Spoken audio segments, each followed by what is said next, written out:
Assalamualaikum dan salam Malaysia Madani kembali membicarakan 5 berita pilihan dalam berita 5 at 5.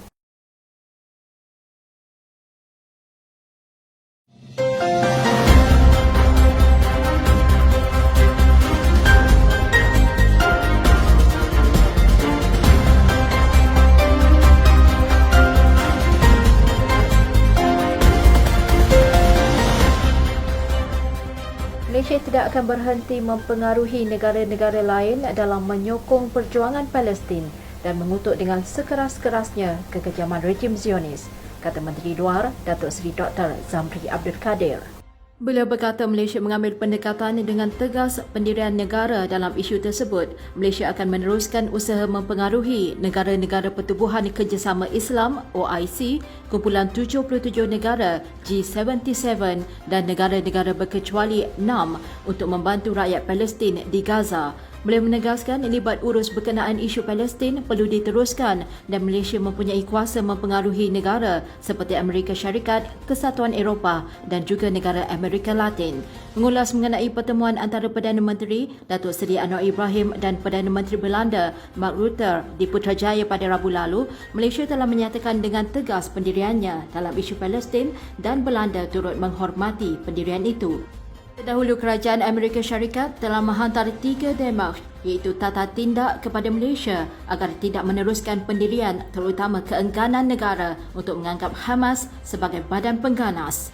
Veteran UMNO Malaysia telah membantah tindakan Amerika Syarikat yang telah menghantar notis tata tindak ataupun demarch dan menegaskan bahawa pendirian Malaysia tidak pernah berubah mengenai konflik Palestin. Setiausaha Veteran UMNO, Datuk Mustafa Yaakob berkata, notis tersebut telah dihantar ke Wisma Putra pada 13 dan 30 Oktober lalu dan Duta Besar Malaysia di Washington turut dipanggil.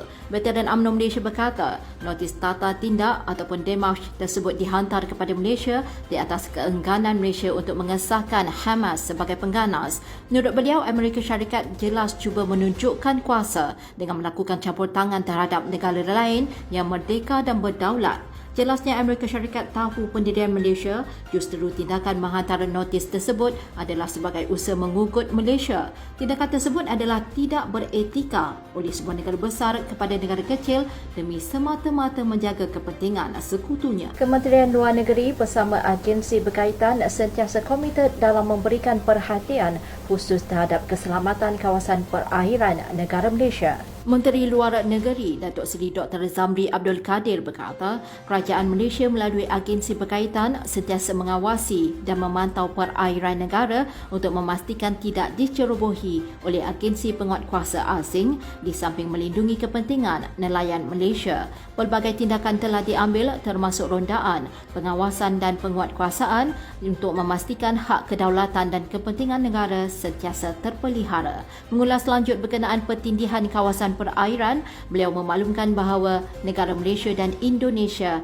masih dalam usaha mencari penyelesaian bagi masalah tersebut.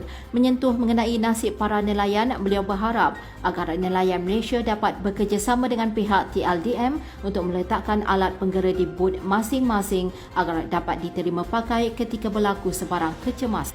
Forum Belanjawan 2024 Anjuran Penerangan UMNO Malaysia telah diadakan pada malam tadi bagi menerangkan dengan lebih terperinci tentang perancangan kerajaan kepada rakyat. Yang bermula pada jam 8.30 malam itu telah dihadiri oleh Ketua Penerangan UMNO Malaysia merangkap Menteri di Jabatan Perdana Menteri, Undang-Undang dan Reformasi Institusi Datuk Seri Azalina Othman Said dan Menteri Komunikasi dan Digital Tuan Ahmad Fahmi Muhammad Fazil.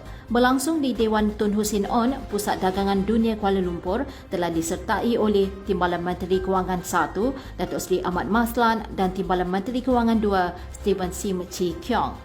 Forum Belanjawan 2024 ini memberikan penerangan dengan lebih jelas dan terperinci mengenai segala manfaat yang bakal diterima rakyat. Terdahulu Perdana Menteri Datuk Seri Anwar Ibrahim telah membentangkan Belanjawan 2024 pada 13 Oktober lalu dengan memperuntukkan RM393.8 bilion Malaysia, iaitu belanjawan tertinggi yang pernah dibentangkan berbanding sebelum ini.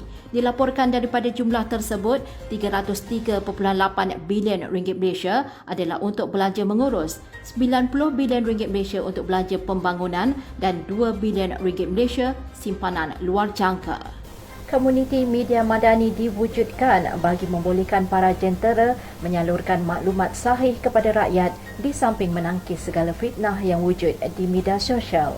Ketua Penerangan UMNO Malaysia, Datuk Seri Azalina Othman Said berkata, Belanjawan 2024 yang dibentangkan oleh Perdana Menteri Datuk Seri Anwar Ibrahim mendapat serangan bertalu-talu baru-baru ini kerana kurangnya kefahaman daripada rakyat. Beliau menegaskan komuniti media madani ini diwujudkan supaya pihak Barisan Nasional dan Pakatan Harapan dapat menyalurkan maklumat dengan tepat serta isu semasa kepada rakyat.